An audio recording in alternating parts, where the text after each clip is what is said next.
¿Por qué los psicólogos no hablan de sí mismos? Quiero aclarar que esto que voy a explicar ahora habla absolutamente de la orientación psicoanalítica. Digo esto porque dentro de la psicología existen muchas orientaciones distintas. Y hay muchas orientaciones donde los psicólogos sí hablan de sí mismos. Y de hecho, esa es la manera que tienen de direccionar la cura. Proponerse a sí mismos como un ideal donde el paciente tiene que seguirlos. Entonces, esto que voy a hablar ahora es desde el psicoanálisis y los psicoanalistas no hablamos de nosotros mismos con los pacientes en sesiones. Entonces, ¿por qué no hablamos de nosotros mismos? Desde el psicoanálisis se propone que dentro del espacio de una sesión tiene que haber un sujeto y un objeto. El sujeto sería el paciente. ¿Por qué? Porque lo que estamos trabajando es sobre su subjetividad. Entonces, a mí no importa si es un cliché de un paciente que viene, no sé, porque lo despiden siempre de su trabajo y quiere saber por qué.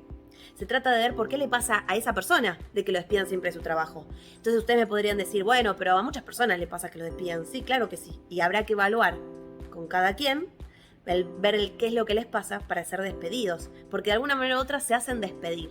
¿Qué quiero decir con esto? Que esta persona, invento, Manuel, viene a consulta y me dice, Luciana, consulto porque pasé por 5 trabajos distintos y de todos me echan.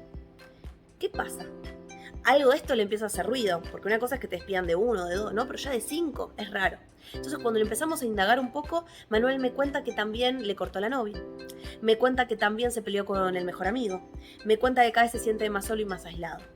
Entonces hay algo de esto del rechazo del otro, por decirlo de una manera, que se le repite en un montón de circunstancias distintas de su vida. Y esto es lo que Manuel se da cuenta. Por algo me está pasando esto con tantos aspectos diferentes. ¿Qué estaré haciendo yo para provocar esto en mi vida? Esta es una pregunta que muchos pacientes vienen con esta pregunta ya hecha, y hay muchos otros pacientes que es una pregunta a construir. ¿Qué tengo que ver yo en este malestar que me pasa? Por más que sea con respecto a los demás, por más que sea con respecto a la realidad. Entonces, acá el sujeto es Manuel, que viene con esta pregunta. La posición del objeto es encarnada por la figura del psicoanalista. No nos olvidemos que nosotros decimos hacer semblante, ¿no? Porque quien está siendo psicoanalista no es Luciana Spector con nombre y apellido. Es la psicóloga, es la analista, es en ese momento, en esa sesión. Uno no es psicólogo todo el tiempo. Lacan dice, el psicoanalista es al menos 2. 1, el que está en la sesión, y 2, el que después de la sesión se queda pensando qué pasó ahí en esa sesión. Porque los psicoanalistas también trabajamos muchísimo después de las sesiones. Nos quedamos pensando qué surgió, nos quedamos pensando qué se le está jugando, nos quedamos pensando qué pasó a nivel transferencial. Si no saben lo que es la transferencia, los invito a ver el video. Entonces, ¿qué quiere decir esto? Que uno no es psicoanalista cuando está caminando por la calle. Que uno no es psicoanalista cuando tu mamá te cuenta cosas de su vida. O cuando tenés una charla con una amiga.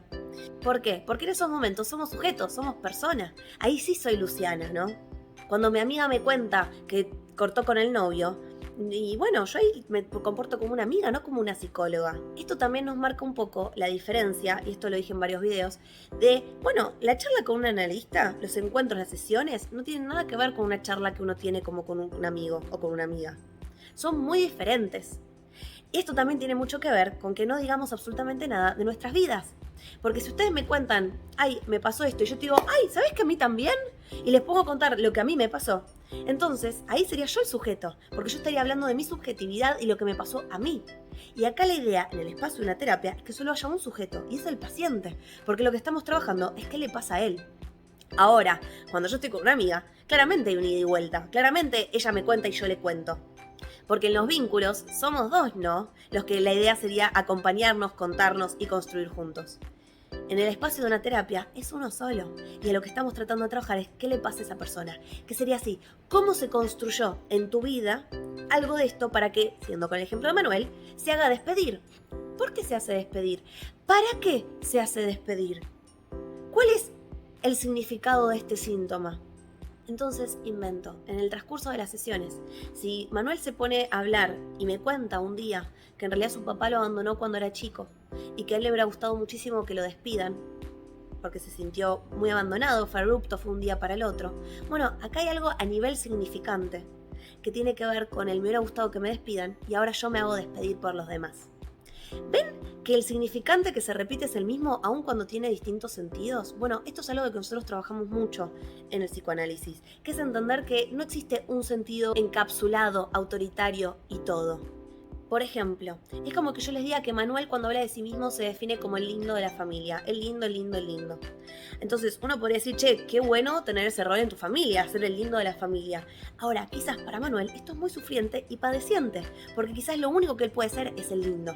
Porque quizás eso hace que alimente la idea de que él no es tan inteligente como sus hermanos, que él no está capaz como sus hermanos, que él lo único que es lindo y que ni siquiera eso sirvió para que su papá no lo abandone o para que su papá lo despida. Y para que esta asociación de ideas se dé, es muy importante que el analista pueda sostener su lugar de analista, que nada tiene que ver con el lugar de una persona de carne y hueso, ni el lugar de una persona desde su subjetividad. Por eso es muy importante que Lacan y Freud dice que el lugar del analista tiene que ser un agujero. ¿Para qué? Para que el otro, el paciente, el sujeto, pueda poner en la figura del analista sus propios mambos, para que le sirva, para que pueda transferirlos a la figura del analista. Y para poder transferir los propios mambos a un otro, es necesario no saber nada de ese otro, porque si no, hay algo de mucha presencia del otro que mata absolutamente cualquier posibilidad de transferir. Es por esto que a veces, cuando por H o por B nos enteramos de algo de nuestro analista, eso puede hacer que caiga, también puede ser que no, por eso digo, depende de dónde nos toque. Ahora, invento, si vos sos súper de River y te enterás que tu analista es súper de Boca, quizás hay algo ahí que a uno se le empieza a hacer ruido y decir, yo no me puedo atender con una persona que es de Boca. O invento, si yo considero que mi analista es súper inteligente, intelectual, que sabe de todo, y de repente voy a un boliche y me lo encuentro, qué sé yo, borracho, medio dopado y chamullándose a alguien de una manera súper descarada, es imposible que uno pueda volver a su propio análisis manteniendo esa figura de lo que uno tiene.